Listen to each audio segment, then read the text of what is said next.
बताता हूं कौन है। मेरी छोटी बहन है। मैं बताता हूं 40 साल इस भूमि को आपने बर्बाद किया है। उस भूमि को सजोने के लिए आई है, सर्जन करने के लिए आई है, यहां के जीवन के कल्याण करने के लिए उसे हमने भेजा है। क्या बात है? बेहाई है, आपके पापों को धोने के लिए आई है। वो आई है, यहां के लोगों की जिंदगी में एक नई जान फूंकने के लिए आई है। भाइयों बहनों, देश को क्या चाहिए? क्या वंशवाद चाहिए? भाई भतीजावाद चाहिए? क्या करके रखा है?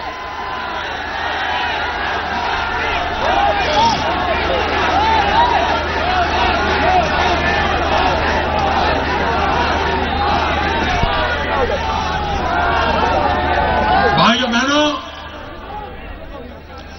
हमने सिर्फ विकास को ही ललकारा है और किसी मुद्दे को मैं ललकार नहीं रहा हूं।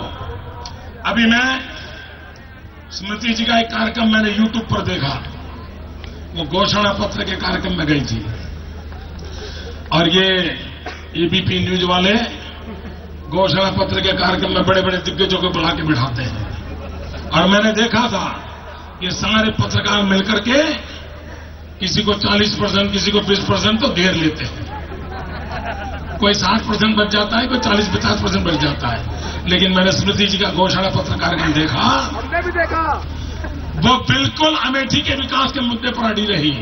और जितने दिग्गज बैठे थे, बुरा मत माने मीडिया के लोग, बुरा मत माने, अमेठी के मुद्दे पर जब घोषणा पत्र में बोल रही थी, सारे दिग्गज पत्रकार निहत्थे हो गए थे और अकेली स्मृति ईरानी ने उन सारे पत्रकारों को परास्त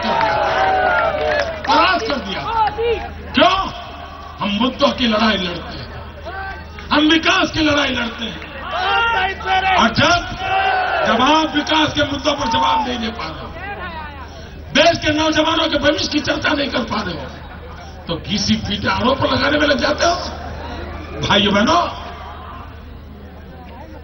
पहले तो ये मां बेटे कभी मेरा नाम नहीं देते थे। उनको लगता था कहीं इस आदमी का नाम दे दिया तो पता नहीं जिंदगी का क्या हो जाएगा। लेकिन भाइयों बहनों, जब पूरा देश मोदी मोदी मोदी,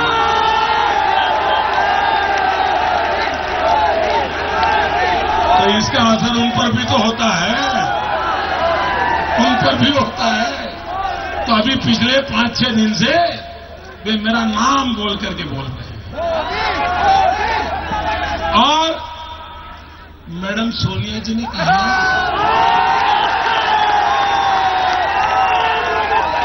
उन्होंने कहा ये मोदी तो मांग रहा है, भाइयों बहनों, मैंने कहा था ये दिल मांगे मोह। और आज भी मैं कहता हूं, मैं अमेठी में मांगने के लिए ही आया हूं। भाइयों बहनों, लोकतंत्र में जनता जनार्दन ये ईश्वर का रूप है। जनता जनार्दन ये परमात्मा का रूप होती है। और भाइयों बहनों, ये परमात्मा के रूप स्वरूप जनता जनार्दन के पास मांगने के जाना, इसे मैं गर्व अनुभव करता है। और मैडम सोनिया जी, आपके राज परिवारों ने, आप जैसे राज परिवारों ने हम गरीबों के लिए मांगने के सिवा कुछ छोड़ा है क्या? छोड़ा है क्या? अरे इतना ही नहीं मैडम, हम मांगते हैं, लूटते तो नहीं है ना। आप आगे बताइए भाइयों, मांगने वाला अच्छा कि लूटने वाला अच्छा? मांगने वाला अच्छा कि लूटने वाला अच्छा? मांगने वाला अच्छा कि लूटने वाला अच्छा? मुझे गर्व है, जनता मेरे साथ है। लूटने वालों से मांगने वाला ज्यादा अच्छा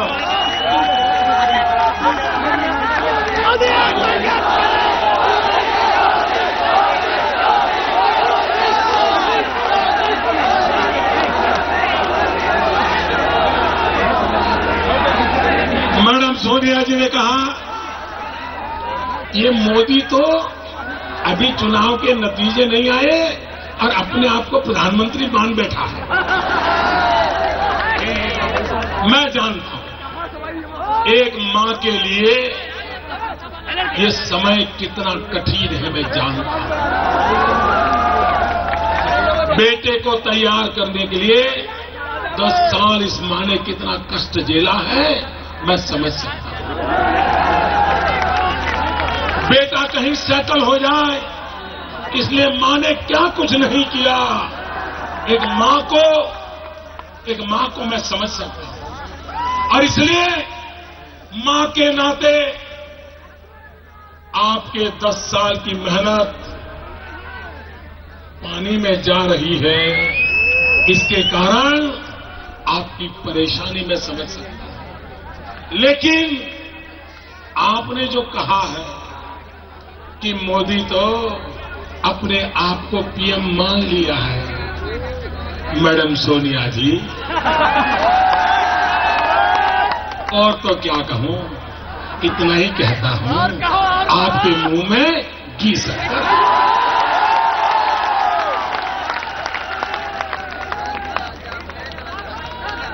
यही कहते हैं ना अपने गांव में यही कहते हैं। भाइयों बहनों, मैं मां बेटे के गुस्सों को समझ सकता हूं, क्योंकि आज तक उन्होंने गरीबों के नाम पर देश को ठगा है और भाइयों बहनों, उन्होंने कभी सोचा नहीं था कि गरीब मां का बेटा उनको ललकारेगा। भाइयों बहनों, ये राज परिवारों में रहने वाले, जिस परिवार में प्रधानमंत्रियों का जन्म होता है, ऐसे परिवार को एक चाय बेचने वाला उनको हजम नहीं हो रहा। गैस बन गए। आप मुझे बताइए भाइयों, क्या गरीब मां के घर में पैदा होना गुनाह है क्या? क्या चाय बेच करके स्वमान से जीना गुनाह है क्या? क्या गरीबी में पल पढ़ करके आगे बढ़ना गुनाह है क्या? मुझे गुनहगार बना दिया जाता है। इसलिए मैं आपकी दुनिया से नहीं आया। आपकी दुनिया से 60 साल तक बहुत आए, अब वक्त बदल चुका है। अब हिंदुस्तान के गांव गरीब के घर से बच्चे आने वाले हैं, अच्छे दिन आने वाले हैं। गांव गरीब के घर से बच्चे आने वाले हैं, अच्छे दिन आने वाले हैं।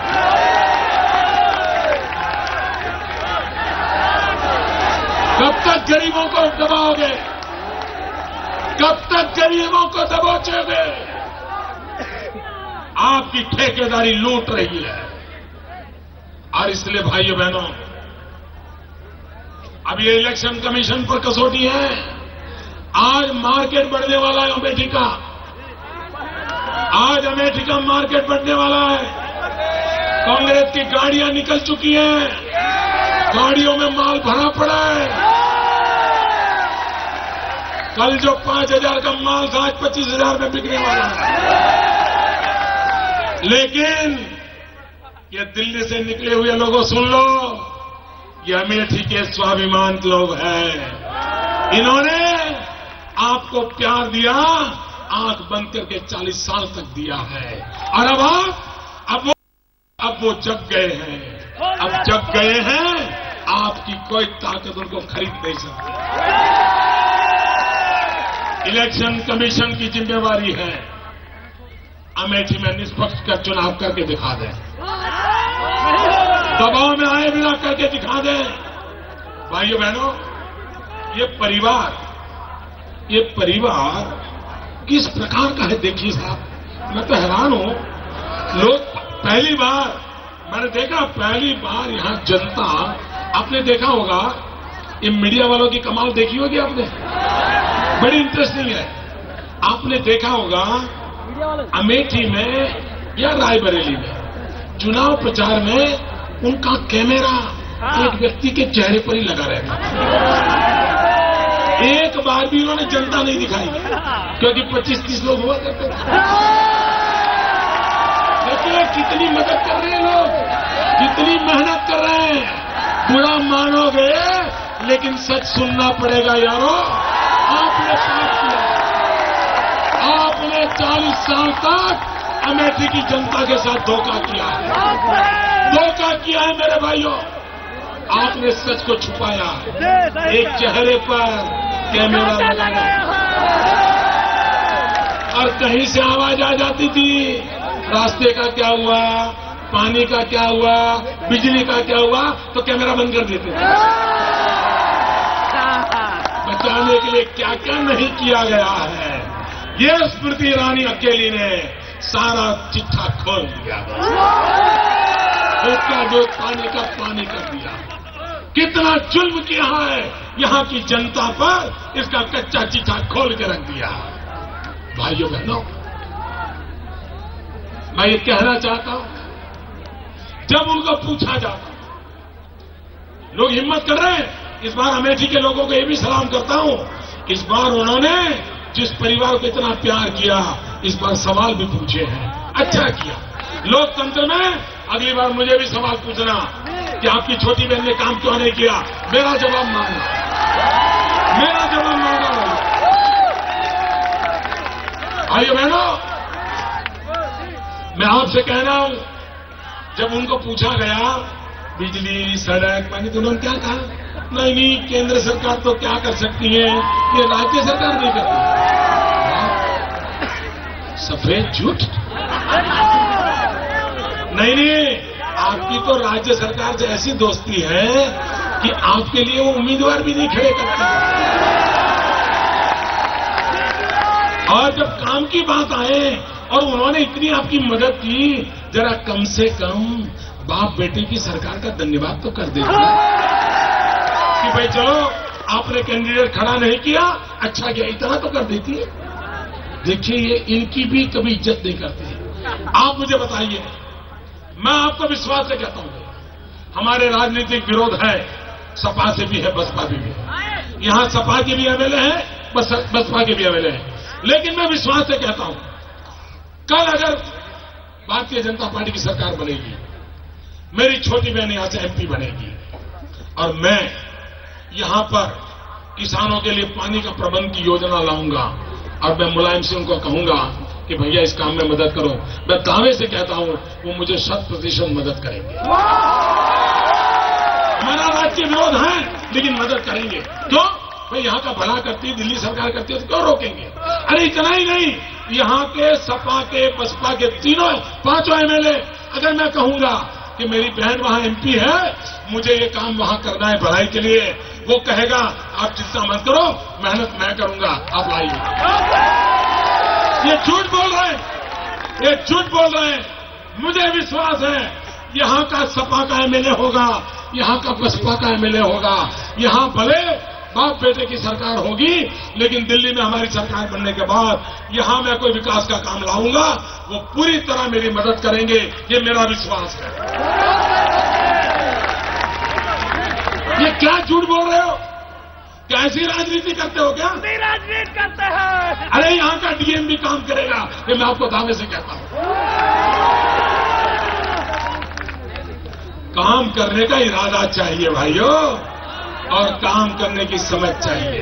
क्या बनाते हैं भाइयों बहनों, देश को गुमराह करने की तरकीबें चलती हैं आजकल।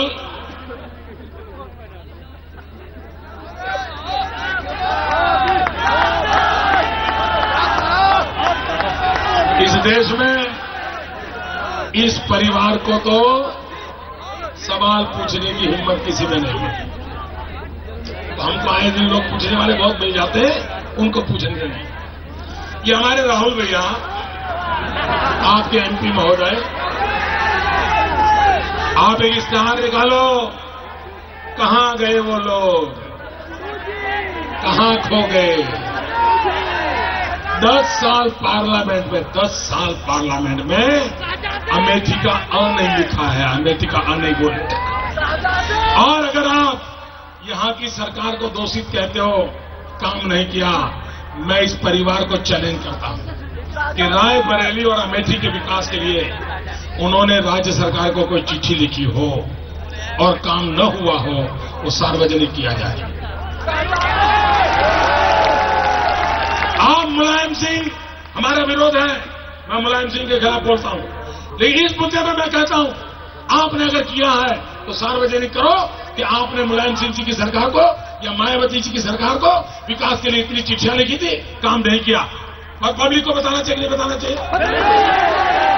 किया ही नहीं तो क्या बताएंगे भाई? कामचोर है, कामचोर। फिर यही, मैं आपके परिवार का हूं, आप मेरे पिताजी को जानते थे, देश ऐसे चलता है क्या? सारा देश ऐसे चलता है क्या? हमारे राहुल भैया ने कहा कि मोदी जी गुस्से की राजनीति करते हैं। एक नेता ने कहा कि राहुल भैया राजीव गांधी के कदमों पर चलते हैं। मैं इस बात से सहमत हूं कि राहुल भैया राजीव गांधी के ही कदमों पर चल रहे हैं, मैं सहमत हूं। लेकिन उन्होंने कहा मोदी गुस्से की राजनीति करते हैं। देश का मीडिया मेरे सामने है, हिंदुस्तान पूरा सुन रहा है। मैं चाहता नहीं था, लेकिन मजबूरन अमेठी की धरती पर मुझे आज कच्चा चिट्ठा खोलना पड़ रहा है। खोलूं? पूरा खोल दो। एक भी शब्द इधर उधर किए बिना बताता हूं, व्यक्तिगत टिप्पणी किए बिना सिर्फ हकीकतें बताता हूं। निर्णय आप कीजिए। आप कहते हैं राहुल भैया राजीव जी के कदमों पर चलते हैं। मैं उदाहरण देता हूं, गुस्से की राजनीति कौन करता है? कुछ साल पहले जब राजीव गांधी राहुल गांधी से भी छोटी उम्र के थे और कांग्रेस पार्टी के महासचिव थे, और श्रीमती इंदिरा गांधी भारत की प्रधानमंत्री थी। ये एक पार्टी के महासचिव थे।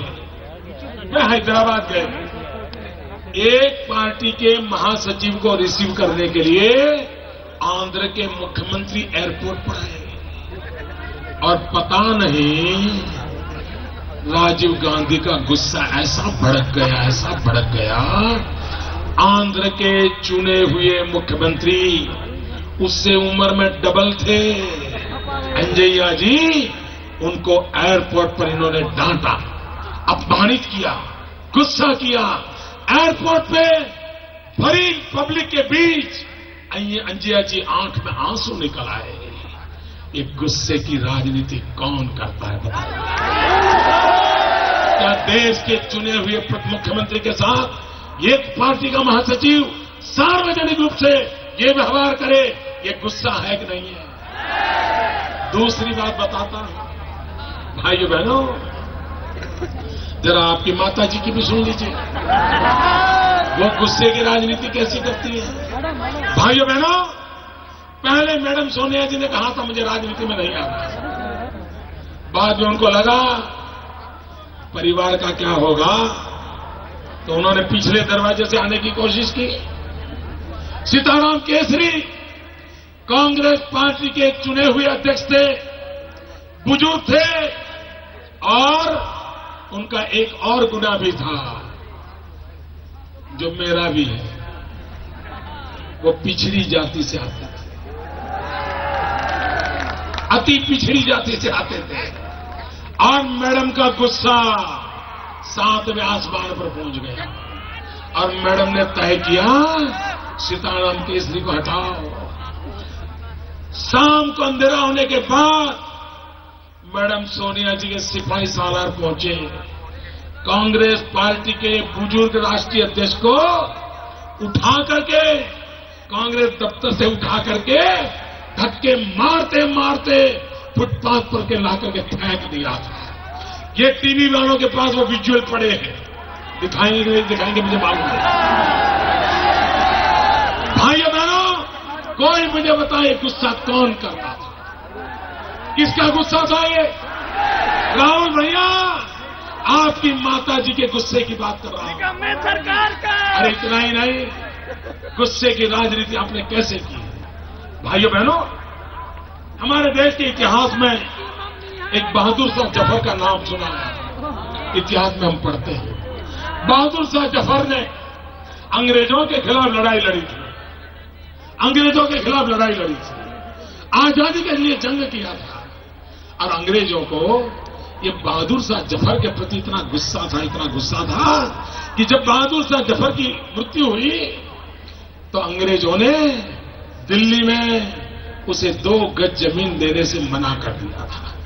अंग्रेजों को बहादुर शाह जफर, जो कि आजादी का जंग लड़ता था, इसलिए इतना गुस्सा था, दिल्ली में 2 गज जमीन नहीं दी थी। भाइयों बहनों, कांग्रेस पार्टी के प्रधानमंत्री श्रीमान पीवी नरसिम्हा राव, जिन्होंने नेहरू के मॉडल छोड़ करके आर्थिक आजादी की लड़ाई लड़ी प्रधानमंत्री के नाते, कांग्रेस पार्टी के थे, प्रधानमंत्री थे, देश में कुछ करके गए थे। जब उनका स्वर्गवास हुआ, मैडम सोनिया के गिरा गुस्सा फिर 7वें आसमान पर पहुंचा और अंग्रेजों ने जैसे बहादुर शाह जफर को 2 गज जमीन नहीं दी थी, मैडम सोनिया ने अपनी पार्टी के ही भूतपूर्व प्रधानमंत्री को दिल्ली में अग्नि संस्कार करने के लिए 2 गज जमीन देने से मना कर दिया। ये गुस्सा, ये द्वेष, क्या ये लोकतंत्र की परिभाषा है? इतना ही नहीं भाइयों, इससे आगे बताता हूं। जब पीवी नरसिम्हा राव की स्मशान यात्रा निकली तो कांग्रेस के कार्यकर्ताओं की इच्छा थी कि उनका शरीर कांग्रेस दफ्तर पर ले जाया जाए। मैडम सोनिया जी का गुस्सा कम नहीं हो रहा था, उन्होंने मना कर दिया, कांग्रेस कार्यालय पर नरसिम्हा राव के अंतिम दर्शन का कार्यक्रम नहीं होगा, और नहीं हुआ। ये गुस्सा है कि नहीं भाइयों? ये गुस्सा है कि नहीं? अरे राहुल भैया, अब तीसरी पीढ़ी की बात कर लो, आपकी स्वयं की। भाइयों बहनों, हिंदुस्तान की संसद सर्वोपरि है, कैबिनेट सर्वोपरि है, प्रधानमंत्री सर्वोपरि है। भारत की कैबिनेट ने एक निर्णय किया, प्रधानमंत्री की अध्यक्षता में किया, और एक पार्टी का पदाधिकारी पत्रकार परिषद बुलाए। हमारे प्रधानमंत्री अमेरिका में थे, खुद की पार्टी के प्रधानमंत्री, और गुस्से में कहते हैं नॉनसेंस, नॉनसेंस, और कहते हैं ये गलत निर्णय करके फाड़ देते कागज। कैबिनेट के निर्णय का मान गुस्सा कौन करता है भाई? प्रधानमंत्री की पगड़ी किसने उछाली? प्रधानमंत्री की पगड़ी किसने उछाली? आप मुझे बताइए भाइयों, क्या देश में ये राजनीति चलेगी क्या? और आप मुझे बताइए, यहां इतने दिनों से प्रचार कर रहे हैं, महंगाई के संबंध में एक शब्द बोला क्या? महंगाई के लिए जवाब दे रहे हैं, बेरोजगारी के लिए जवाब दे रहे हैं, भ्रष्टाचार के लिए जवाब दे रहे हैं, अमेठी के विकास का जवाब दे रहे हैं। ये जवाब देना चाहिए कि नहीं देना चाहिए? पल पल का हिसाब देना चाहिए कि नहीं देना चाहिए? भाई भाई का हिसाब देना चाहिए कि नहीं देना चाहिए? लोकतंत्र में ये हमारा दायित्व बनता है। भाइयों बहनों, अमेठी के भाइयों बहनों, लिख के रखिए, मेरे शब्द लिख करके रखिए।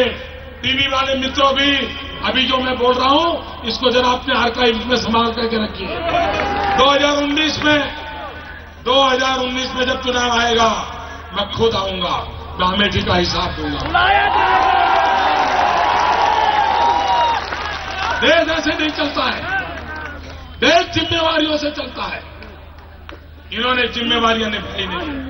भाइयों बहनों, ये कांग्रेस पार्टी ने 2009 में अपने धोखा पत्र में कहा था, मैंने घोषणा पत्र में, अपने घोषणा पत्र में कहा था कि 5 साल में 10 करोड़ नौजवानों को रोजगार देंगे।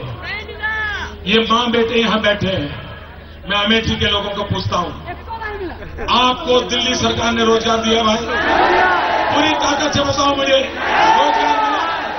मीडिया वाले लिखो, दिखाओ दुनिया को।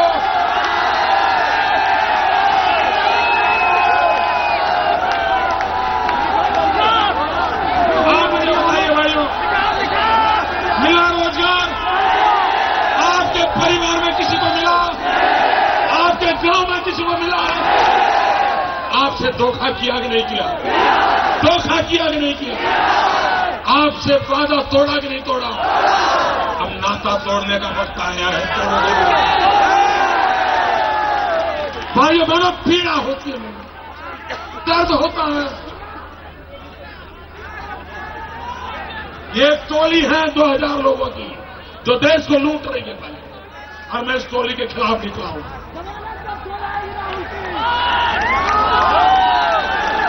इस देश को लूटने नहीं दूंगा। और कांग्रेस के नेता कह रहे हैं कि राहुल जी हार जाएंगे तो वो तो विपक्ष में भी बैठेंगे, लेकिन मोदी हार जाएगा तो कहां जाएगा? मेरे कांग्रेस के नेताओं, चिंता मत करो, मेरी चाय बनाने की किटली का सामान तैयार है।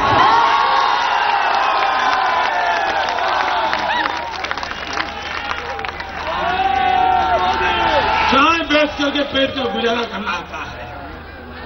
मुझे बताइए भाइयों, क्या 2 टाइम पेट भरने के लिए भ्रष्टाचार करना जरूरी है क्या? लोगों को लूटना जरूरी है क्या? क्या ईमानदारी से राजनीति नहीं हो सकती है? ये क्या कर रहे हैं भाइयों बहनों? भाइयों बहनों, मैं अपनी बात बताने के लिए नहीं आया हूं, लेकिन मैं कहना चाहता हूं, मैं 4थी बार मुख्यमंत्री बना हूं, 4थी बार मुख्यमंत्री हूं और राज्य का मुख्यमंत्री हूं, सुखी राज्य का मुख्यमंत्री हूं। लेकिन उस सुखी राज्य के 4 बार बने मुख्यमंत्री की मां, उसकी मां 90 साल से ज्यादा उम्र है, जब वोट डालने गई तो किराए के ऑटो रिक्शा में गई थी।